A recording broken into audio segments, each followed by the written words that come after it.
এখান থেকে মনে রাখো, আল্লাহ যেমন শুরুতে ছিলেন, এখনো আছেন, তখনও থাকবেন।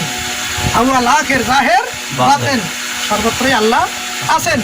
তিনি যুগে যুগে তার পক্ষ থেকে তার মনোনীত মনীষী রসুল রূপে, অলি রূপে, অর্থাৎ রসুল, আমরা যেখানে যখন অলি বলি, তিনি এক একজন কি রসুল, যিনি পার্সেলের অনেক ব্যাখ্যার দিকে যাবো না, তাই প্রত্যেক অলিগণ এক একজনও রসুল। এই অলিগণ নবুয়তের যুগে নবীরা যে দাওয়াত দিয়েছেন, আল্লাহ তাদেরকে আলেম দিয়েছেন। আল্লাহ বাতেন, জাহিরে ছিলেন নবী। জাহিরে কি নবী।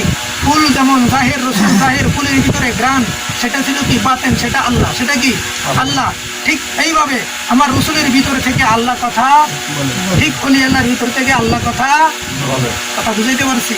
যিনি আল্লাহ হয়েছেন তিনি আল্লাহর অলি, তিনি আল্লাহর অলি, তার জবানে আল্লাহ কথা বলেন, তাকে মানাই আল্লাহকে। ক্লিয়ার? তাহলে আমার আর কিতাব নিয়ে ঝগড়াঝাটি দরকার? আমাদের প্রচলিত কথা, ইংরেজি, মান্ত্রিক, বিজ্ঞান, যত কিতাব, এগুলো আমাদের সৃষ্টি করা, মানুষের সৃষ্টি করা। মানুষরা এগুলো সৃষ্টি করেছেন যুগের প্রয়োজনে, দুনিয়াবি স্বার্থ, জীবন ধারণের জন্য। কিন্তু আল্লাহকে পাইতে এত বিদ্যার প্রয়োজন নাই।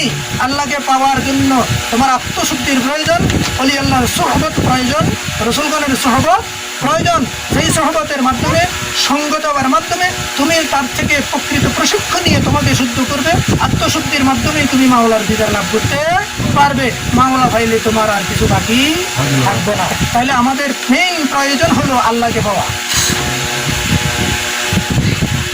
বুঝতে পারছি?